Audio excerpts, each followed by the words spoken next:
Mesdames et messieurs, bonjour, bienvenue dans cette nouvelle vidéo sur l'impression 3D. Aujourd'hui, je vais essayer de répondre à la question « Est-ce qu'un BuildTak, ça vaut la peine? » Je me permets de simplement filmer mon écran vu qu'on n'y sera pas très longtemps. Donc BuildTak, c'est une marque et cette marque-là, entre autres, ce qu'elle fait, c'est des genres de surfaces autocollantes qu'on va coller sur notre plateau chauffant. Peu importe qu'on ait un plateau chauffant en métal ou en vitre, on peut coller ça dessus et ça va aider nos impressions à bien coller sur la surface pendant qu'on imprime et à bien se décoller une fois que ça a fini d'imprimer. Cela dit, il n'existe pas seulement un BuildTak, il y en a d'autres sortes comme le LockBuild. Moi, vu que je suis cheap, je n'ai acheté un qui coûte vraiment pas cher sur AliExpress. Ça a pris environ 2 mois à le recevoir et au total, il a coûté 6,45$ américains, ça fait environ 8$ canadiens. Malheureusement, le mien, la façon qui est arrivé par la poste, il était plié en deux, puis ça fait que j'ai une bosse au milieu ici et j'en ai une bosse là. Donc, commander un faux BuildTak cheap, je le recommande pas vraiment parce que même si la surface elle fonctionne très bien, vu que ça a été mal expédié, j'ai des bosses ici un petit peu partout.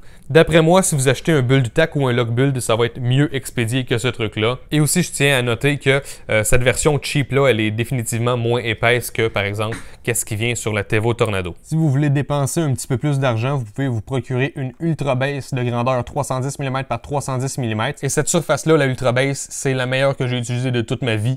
Mais là, c'est sûr que ça commence à être un peu cher. Et ça, c'est pas simplement un truc autocollant, c'est une vitre avec un revêtement particulier dessus. Donc moi, aujourd'hui, je vais faire 3 tests. Premier test, je vais imprimer directement sur la vitre. Donc je vais bien laver la vitre avec de l'alcool 99,9% et on va voir si ça colle bien. Ensuite, un autre test que je vais faire, je vais sabler la vitre. Donc vous vous rappelez, j'ai plusieurs petits miroirs comme ça. Donc si vous ne savez pas d'où j'arrive avec mes miroirs, cliquez sur la petite carte qui va apparaître ici, vous allez comprendre d'où ça sort. Mais bref, un de mes miroirs, je vais tout sabler la surface pour voir si ça peut aider à mieux coller. Et bien sûr, ensuite, je vais tester avec mon BuildTak super cheap, fake. Le but de l'expérience, c'est de voir si un BuildTak, c'est nécessaire si on veut éviter de toujours devoir utiliser, par exemple, de la colle, du fixatif pour cheveux ou encore du papier collant à masquage. Donc moi, je veux éviter les méthodes qui utilisent des matériaux consommables. Je veux favoriser une méthode où est-ce que j'ai pas besoin de faire un traitement sur mon plateau chauffant avant chaque impression. Je veux juste pouvoir commencer à imprimer, terminer à imprimer. Merci, bonsoir. Pas besoin d'appliquer quoi que ce soit sur le plateau. Donc dans cette optique, est-ce qu'il faut avoir un BuildTak ou c'est pas nécessaire? C'est ça qu'on va essayer de voir.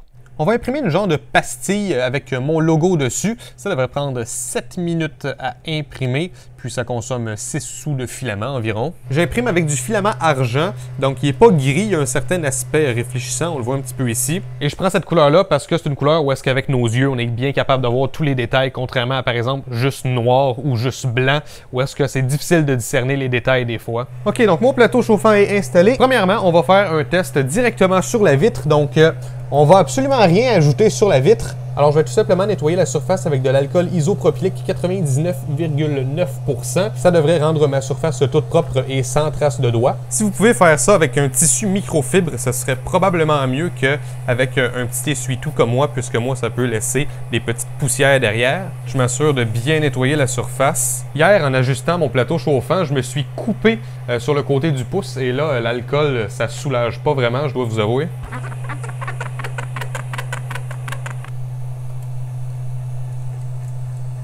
OK, ma vitre est parfaitement propre au centre. Donc en théorie maintenant, si je mets plus jamais mes doigts au milieu, ça devrait toujours rester propre. Parce que quand on imprime, ça ne salit pas. Ce qui salit, c'est vraiment l'huile sur les doigts. Et c'est ça qui pourrait empêcher une bonne adhésion. Mon plateau, il est chauffé à 60 degrés. C'est la température que j'utilise normalement quand j'imprime du PLA. Et avec les changements de température, bien sûr, la vitre elle va se dilater un petit peu. Donc je ne sais pas à quel point ça va faire une grande différence entre la température de la pièce et 60 degrés. Mais maintenant que mon plateau, il est chaud, j'ai fait mon ajustement pour la hauteur de la buse. Puis je vais être prêt à imprimer maintenant.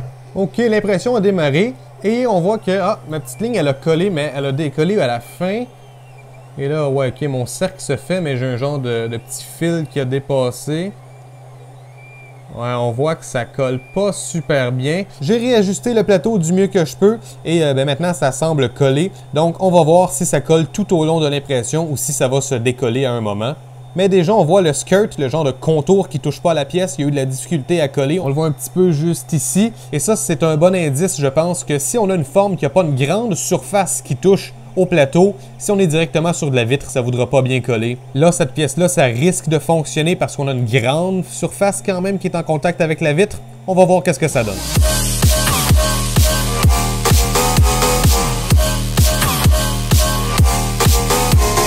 L'impression s'est bien déroulée. Donc la buse, elle a eu le temps de refroidir, mais le plateau, je l'ai laissé à 60 degrés. Et on va voir si ça se décolle facilement ou pas. Donc je vais y aller... Ah, ouais, ok. Il y a eu un petit peu de résistance, mais très peu. Et pourtant, c'est encore chaud. Donc pour une pièce qui a une grande base comme ça peut fonctionner directement sur la vitre, mais si vous avez des morceaux qui n'ont pas autant d'appui avec la surface, là, je pense que ça pourrait commencer à faire peur. Mais bref, pour cette pièce-là, ça a assez bien fonctionné. Alors, ce que je propose qu'on fasse maintenant, on va se rendre l'autre côté de la pièce. J'ai ici une autre vitre. Donc au final, c'est pratique d'avoir plusieurs vitres parce que j'ai celle qui est sur la CR10 juste là-bas, qui n'a aucune modification. J'ai celle-là que j'ai collé mon fake build tack dessus. Et maintenant, on a celle-ci qu'on va sabler. Donc pour sabler cette vitre, j'ai pris du papier sablé 600. Donc je ne sais pas qu'est-ce qui est le mieux. Un grain de 600, c'est assez fin, mais c'est quand même un peu rugueux. Donc ça devrait être suffisant pour créer des petites rayures dans la vitre qui vont aider le plastique à coller, mais ça ne devrait pas non plus créer des rayures qui sont trop profondes et qui vont en fait endommager la qualité de nos impressions. Donc je ne vais pas y aller en rond, je vais y aller en fait comme ça, tout d'un côté et ensuite tout de l'autre côté. Donc ça va faire un genre de X. Puis ensuite, encore une fois, je vais tout nettoyer ça avec de l'alcool 99,9% et je vais essayer de ne pas mettre mes doigts dessus. Donc c'est parti pour une petite session de sablage.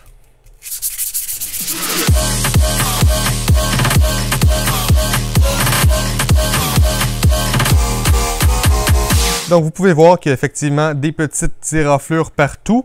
Puis au toucher, en fait, je le sens même pas. Donc ça devrait pas endommager la qualité des impressions. Mais si ça peut aider à coller, tant mieux. Et pour vous montrer qu'on a effectivement enlevé un petit peu de matériel, mon papier sablé, tantôt, il était parfaitement noir et maintenant, il y a un petit peu de blanc dessus. Et ici, regardez, il y a de la poudre même sur ma table. Donc je sais pas si ça vous pouvez le voir à la caméra. Je vais nettoyer ça avec de l'alcool et ensuite on met ça sur l'imprimante et on teste. Donc là, l'impression est en train de commencer. Voilà, on est aux bonnes températures. Et on va voir immédiatement si ça colle bien ou pas. Donc pour l'instant, ça a l'air de bien coller. Je viens tout juste de réajuster le plateau chauffant aussi. Et là, immédiatement, en fait, wow, ça colle d'un coup, en fait. C'est impressionnant. Ça a eu beaucoup plus de facilité à coller que tantôt avec la vitre qui n'était pas sablée, la vitre normale. Donc en fait, le vrai moment de vérité, ça va être de voir est-ce que cette pièce-là est facile à enlever quand c'est chaud. Idéalement, j'aimerais ça ne pas être capable de l'enlever juste avec mes doigts. Si je suis pas capable de l'enlever seulement avec mes doigts, ce que je vais faire, je vais laisser ça refroidir. Puis on va voir si une fois la surface froide, on est capable de l'enlever super facilement. Parce que si c'est ça qui se produit, chaud, ça décolle pas, froid, ça décolle,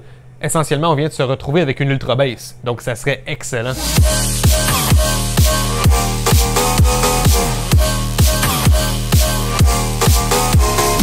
L'impression vient juste de terminer, vous voyez, c'est encore chaud. Donc là, c'est le moment de vérité. Sur notre vitre qui a été sablée, est-ce que je suis capable d'y aller juste avec la main? Oh! C'est pas sérieux. Je suis pas capable de l'enlever juste avec...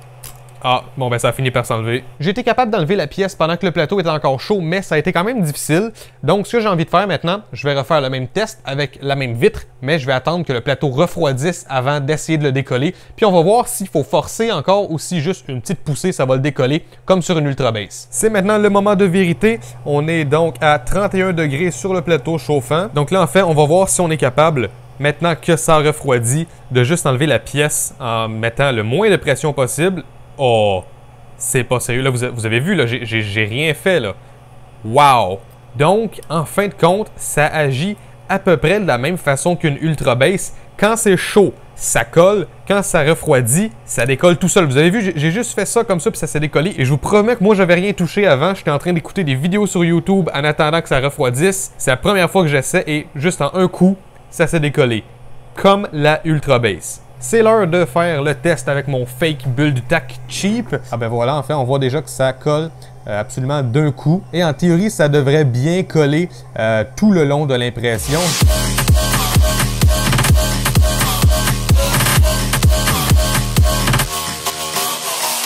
Donc l'impression s'est assez bien passée. Est-ce que ça s'enlève bien maintenant? Bon, je suis pas capable avec mon ongle. Je vais y aller simplement avec une petite spatule.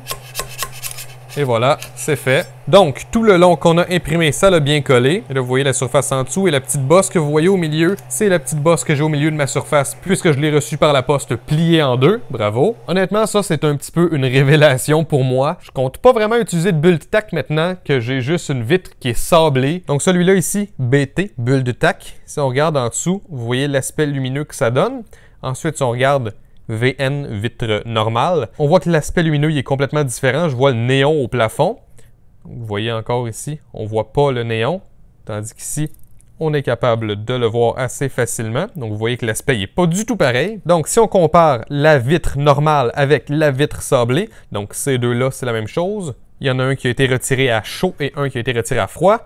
On regarde, même aspect aussi. Alors, j'ai trouvé la façon parfaite de vous le montrer. Voilà, super réfléchissant.